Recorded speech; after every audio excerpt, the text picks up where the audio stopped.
Hello, hello, madlang people. Na-miss kong mag-content ng ganito. Social media. Anyway, anyhow, usapang Miko Montipalco at Patrick tayo. So, as you read or namamaritasan nyo kay Miko at Patrick, take note ha, sa araw ng kasal mismo. Kalaan mo yun, nanalisi. Pero, ikaw na nanonood ngayon, kung tatanungin kita, content creator ka, influencer ka, as in sikat ka,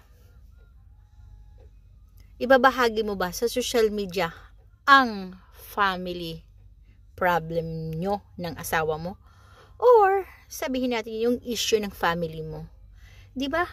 Minahal mo ang isang taong pinakasalan mo.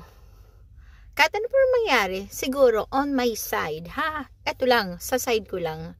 Pero, hindi pa naman ako kinasal. Oo, nagka-boyfriend. Nagkaroon ng relationship. Pero, on my point of view, kasi social media to eh.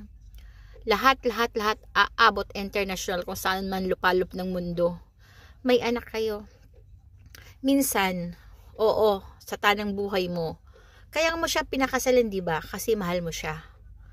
Naging happy ka naman, or sabihin natin, pinili mo siya. Pero, hindi na sana umabot sa ganito na lahat na lang involved. Ang pinupoint ko kasi dito, ang issue, sisikat ka. 2 weeks, 3 weeks, pero in the long run, makakalimutan ka rin ng buong mundo. Sisikat ka lang for the meantime, pero yung scars or yung mga nangyari, forever yun tatatak sa buhay nyo, especially sa mga anak nyo. Pero sana naman, sabagay, who are we, who are you, para mag-decide. Sabagay, kanya-kanya naman tayo, di ba, ng point of view. Pero yung sa akin, I keep it secret na lang.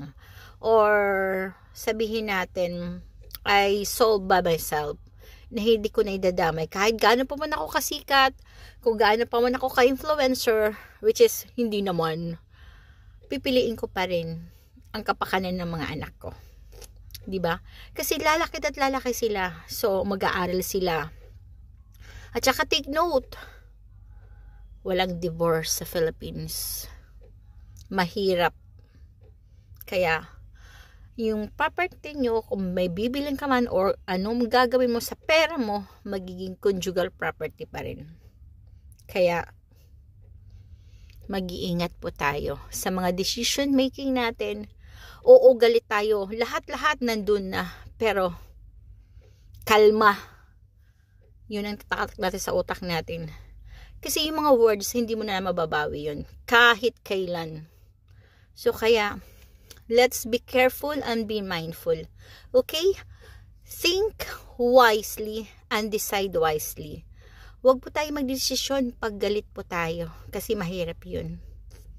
So, just a friendly reminder for those who are in love, for those na mag-aasawa, for those may mga boyfriend or girlfriend, mag-iingat po tayo.